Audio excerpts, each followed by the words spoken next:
Conference की जून 2024 को संचालित हुआ और 26 विधानसभा क्षेत्रों में ये ट्रांसजेंडर जिनको बोलते हैं, असम का क्षेत्र है में 3 लोकसभा सीट में दूसरे आपको देख रहे हैं आप कोरबा। नमस्कार दोस्तों, मैं विकल्प श्रीवास्तव शिक्षा इंस्टीट्यूट के इस ऑनलाइन प्लेटफॉर्म में आपका स्वागत कर रहा हूं।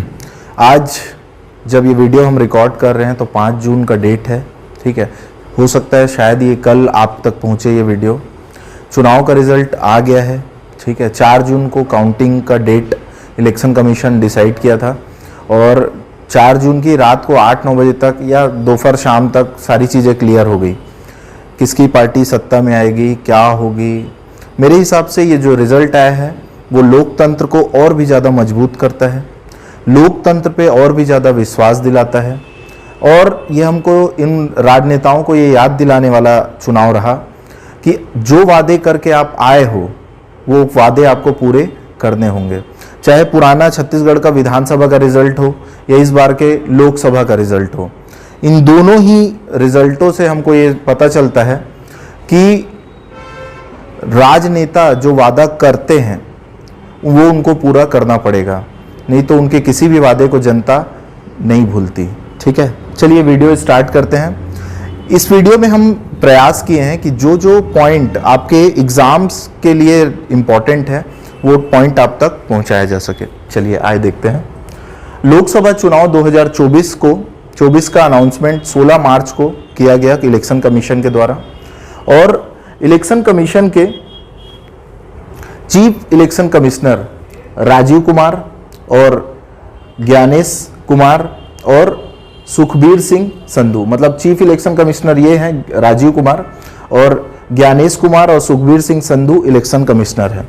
इन्होंने 16 मार्च के दिन एक प्रेस कॉन्फ्रेंस की, 16 मार्च के दिन प्रेस कॉन्फ्रेंस की और उस प्रेस कॉन्फ्रेंस में बताया कि 18वीं लोकसभा इलेक्शन का डेट अनाउंस किया और वो बोला कि जो पूरी लोकसभा है हमारी इलेक्शन कमीशन ने कहा हमारी जो लोकसभा होगी वो टोटल 7 फेज में कंप्लीट होगी, 7 चरणों में कंप्लीट की जाएगी, जिसमें पहला फेज स्टार्ट होगा 19 अप्रैल 2024 से और पहले फेज जो कि 19 अप्रैल 2024 को होगा उसमें टोटल 102 सीट में इलेक्शन होगा और 21 राज्यों में इलेक्शन होगा।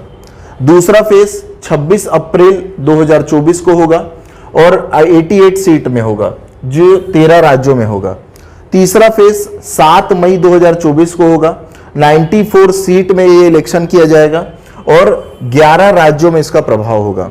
आपको मैं यहां रोक के एक चीज बताना चाहता हूं, इन्हीं तीनों फेजों में छत्तीसगढ़ में लोकसभा चुनाव क्या हुआ, संचालित हुआ। चौथा फेज 16 मई 2024 को, पांचवा फेज 20 मई 2024 को, छठवां फेज 25 मई 2024 को और 7वां फेज 1 जून 2024 को संचालित हुआ, ठीक है। अब ये जो 7 फेज का हमारा इलेक्शन हुआ था उसके साथ ही 4 राज्यों में इलेक्शन भी कंडक्ट कराया गया, 4 राज्यों में विधानसभा भी कंडक्ट कराया गया। पहली विधानसभा हुई आंध्र प्रदेश में, दूसरी अरुणाचल प्रदेश में, तीसरी ओडिशा में, चौथी सिक्किम में। देख सकते हैं आप, आंध्र प्रदेश में, ओडिशा में, सिक्किम में और अरुणाचल प्रदेश में। तो हमारी जो लोकसभा का चुनाव हुआ उस लोकसभा के साथ कुल 4 राज्यों में विधानसभा का चुनाव कंडक्ट कराया गया और 26 विधानसभा क्षेत्रों में उपचुनाव कराया गया। वो किसी न किसी कारणवश ये जो सीट खाली हो रही थी उस सीट को भरने के लिए विधानसभा का चुनाव कंडक्ट कराया गया, ठीक है। चलिए आगे देखते हैं क्या बोलते हैं। इलेक्शन कमीशन ने हमको बताया कि कुल टोटल वोटर है हमारे पास 96 करोड़, 96.88 करोड़ मतदाता इस बार लोकसभा चुनाव में भाग लेंगे, जिसमें से पुरुष मतदाता की संख्या है 49.72 करोड़, महिला मतदाता की संख्या है 47.15 करोड़, ठीक है। और तृतीयलिंगीय ट्रांसजेंडर जिनको बोलते हैं वो ट्रांसजेंडर मतदाता की संख्या है 48,044, ठीक है, 48,044, ठीक है। तो 96 करोड़ लगभग कुल मतदाता है, 49.72 करोड़ पुरुष मतदाता है, 47.15 करोड़ महिला फीमेल मतदाता हैं और 48,044 ट्रांसजेंडर हैं। ठीक है, उसके बाद हम देखते हैं कि 18वीं लोकसभा का चुनाव कंप्लीट होता है और 4 जून के दिन रिजल्ट अनाउंस होता है और सबसे बड़ी पार्टी बन के आती है भारतीय जनता पार्टी।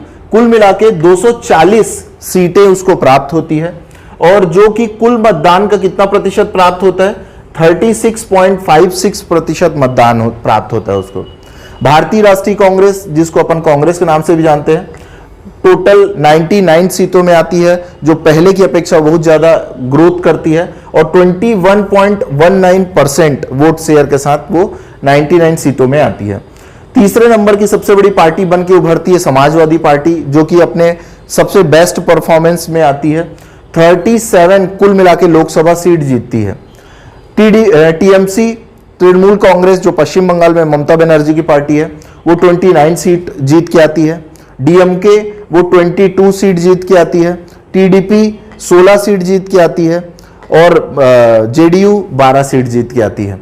ठीक है, अब ये जो जीत है उसको थोड़ा सा और बारीकी से अध्ययन करते हैं इस जीत का, कि सबसे बड़ी जीत किस प्रत्याशी की हुई। सबसे बड़ी जीत की अगर बात किया जाए तो शंकर लालवानी करके प्रत्याशी हैं इंदौर के। ठीक है, वो लगभग 11 लाख वोट से जीतते हैं। ठीक है, और रकीबुल हुसैन करके कांग्रेस के प्रत्याशी हैं, जो धुबरी असम का क्षेत्र है वहां के प्रत्याशी हैं और वो लगभग 10 लाख मतों से जीतते हैं। ठीक है, शिवराज सिंह चौहान जो विदिशा से चुनाव लड़े हैं सांसदी का, वो लगभग 8.21 लाख मतों से जीतते हैं। ठीक है, तो शंकर लालवानी के बारे में बता दूं, इंदौर से जो कांग्रेस के प्रत्याशी थे उन्होंने अपना नाम वापस ले लिया था। ठीक है, इसलिए इतना बड़ा अंतर शंकर लालवानी का हो पाया। ठीक है, आपको जान के आश्चर्य होगा कि सबसे ज्यादा नोटा का वोट पड़ा इतिहास में पहली बार, लगभग 2 लाख नोटा को वोट डाले गए। ठीक है, लोकतंत्र के साथ अगर आप खिलवाड़ करोगे तो रिजल्ट तो भुगतना पड़ेगा। एक सीट आप जीत गए, लेकिन उसका जो इंपैक्ट हुआ बाकी की सीटों में, वो रिजल्ट आपके सामने है। ठीक है, सबसे कम मतों से जीतने वाले प्रत्याशी कौन कौन से हैं? रविंद्र दत्ता राम। ठीक है, जो कहां से है?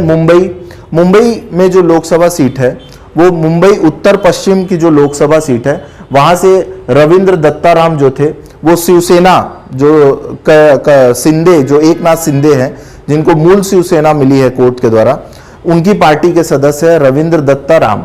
उनको टोटल 48 वोट से जीते हैं। 48 वोट से उनको जीत हासिल हुई है। क्या नाम उनका? रविंद्र दत्ता राम। उदूर प्रकाश करके कैंडिडेट है अटिंगल से, कांग्रेस के। अटिंगल का है केरल में, वो जीते हैं 684 वोट से। 684 वोट से उनको क्या मिली है? जीत मिली है। ठीक है, अब ये जो लोकसभा चुनाव है वहां मैं आपको बता दूं कि कुल महिलाओं का प्रदर्शन कैसा रहा। तो कुल कितनी महिलाएं पार्टिसिपेट की थी? 797 महिला कैंडिडेट पार्टिसिपेट की थी चुनाव में। ठीक है, जिसमें से सफलता कितने को मिली? 75 कैंडिडेट को सफलता मिली है। सबसे ज्यादा सफल होने वाली प्रत्याशी कौन सी है? भाजपा की है। 33 महिला सांसद भाजपा की साइड से जाएंगी लोकसभा में। कांग्रेस के साइड से 11 महिला सांसद जाएंगी और टीएमसी की तरफ से 11। एक इंटरेस्टिंग पॉइंट यह है कि टीएमसी ने टोटल 12 महिला प्रत्याशियों को टिकट दिया था, जिसमें से 11 महिला प्रत्याशी टीएमसी की जीत के लोकसभा जा रही हैं। ठीक है, महिला प्रत्याशियों की संख्या इतिहास में सबसे ज्यादा इस बार रही है, जो कुल प्रत्याशियों का 9.6% है। ठीक है, आपको पता है महिला शक्ति वंदना योजना आई है। डिलिमिटेशन के बाद महिला आरक्षण 33% हो जाएगा और जो सबसे ज्यादा 9.6% है, अब वो मिनिमम कितना हो जाएगा? लगभग 33%। मतलब कुल लोकसभा का 33% सीट आपको महिलाओं को देना होगा। ठीक है, तो इससे महिलाओं की संख्या लोकसभा में और ज्यादा देखने को मिलेगी। 2019 में 9% महिला प्रत्याशी थे और 2024 में लगभग 8% महिला प्रत्याशियों को टिकट मिला था। ठीक है, आप देख रहे हैं 2014 में 8%, 2019 में 9% और 2024 में 9.6% महिला प्रत्याशी को वोट प्रत्याशी बनाए थे लोग। ठीक है, और ये संख्या आने वाले लोकसभा चुनाव में कितनी हो जाएगी? 33%।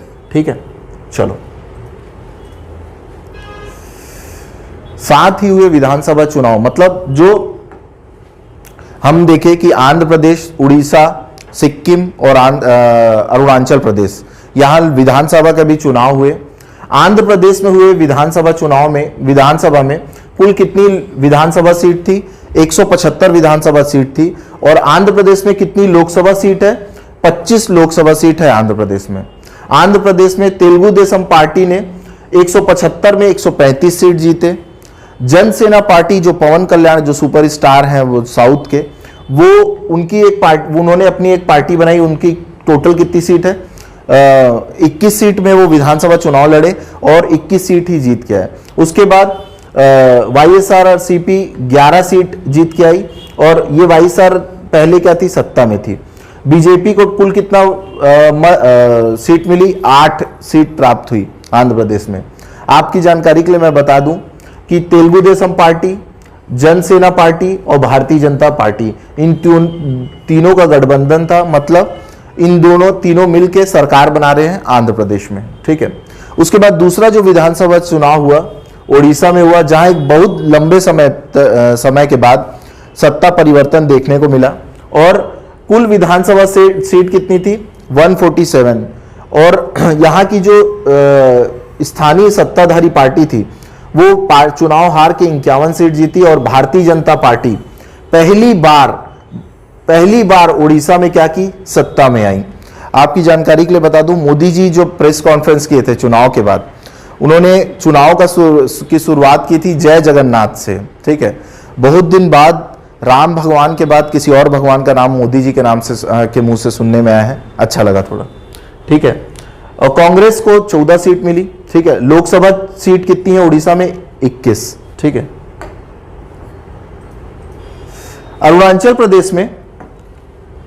अरुणाचल प्रदेश में कुल विधानसभा सीटों की संख्या कितनी है? 60। ठीक है, जिसमें से बीजेपी 46 और नेशनल पीपुल पार्टी, जो एक राष्ट्रीय पार्टी का दर्जा प्राप्त पार्टी है, वो 5 सीट में आ गई। कांग्रेस को टोटल 3 सीट मिली। लोकसभा चुनाव में टोटल सीट कितनी है अरुणाचल प्रदेश में? 2। सिक्किम की बात किया जाए तो कुल विधानसभा सीट है 32। ठीक है, सिक्किम क्रांति मोर्चा की नाम की जो पार्टी है उनको 31 सीट मिली। 32 में 31 सीट सिक्किम क्रांतिकारी मोर्चा को मिली और सिक्किम डेमोक्रेटिक फ्रंट करके एक पार्टी है, उनको 1 सीट मिली। लोकसभा सीट कितनी है सिक्किम में? 1। छत्तीसगढ़ में लोकसभा चुनाव का क्या प्रभाव रहा देखने को मिलता है, ये देखते हैं। तो हमको पता है कि छत्तीसगढ़ जो हमारे में जो चुनाव हुआ वो 3 चरणों में चुनाव हुआ। ठीक है, पहला चरण 19 अप्रैल 2024 को, दूसरा चरण 26 अप्रैल 2024 को, तीसरा चरण हुआ 7 मई 2024 को। पहले चरण में बस्तर के क्षेत्र में चुनाव को संचालित किया गया।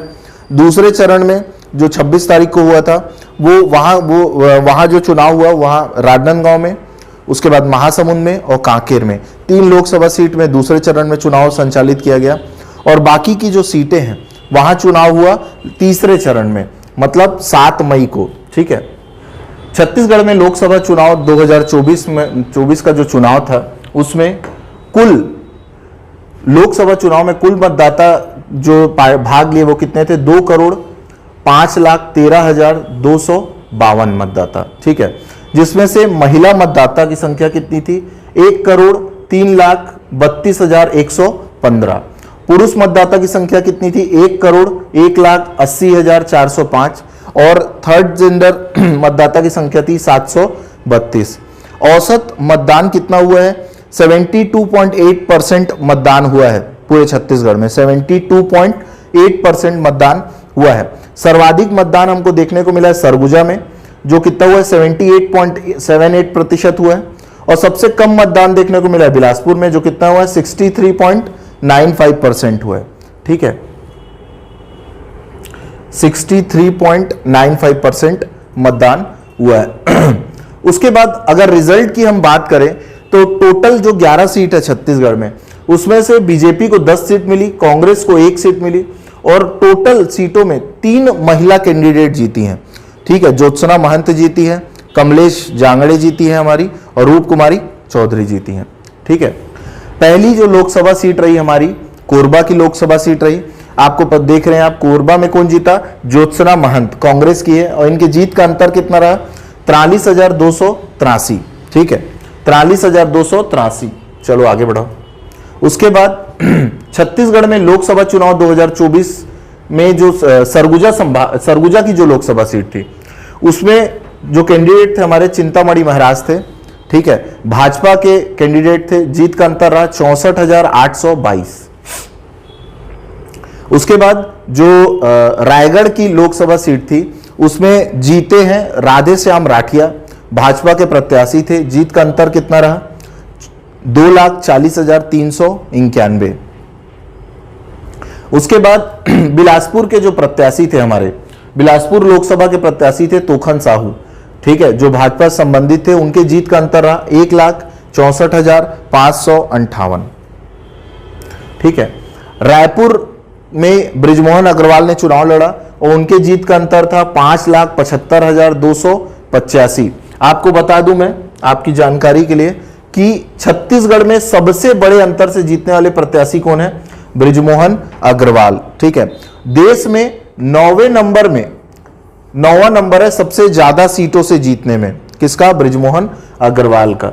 ठीक है, दुर्ग में विजय बघेल जीते हैं, जीत का अंतर है 4,38,226। ठीक है, बस्तर में महेश कश्यप जीते हैं, भाजपा के प्रत्याशी हैं, और जीत का अंतर है 55,245। ठीक है, उसके बाद राजनांदगांव में आपको पता है भूपेश बघेल जी चुनाव लड़ रहे थे, भूपेश बघेल को हराया संतोष पांडे ने, बीजेपी के कैंडिडेट हैं, जीत का अंतर है 44,411। कांकेर में भोजराम नाग जीत गए हैं, जो भाजपा के कैंडिडेट थे, 1884 वोट से जीते हैं।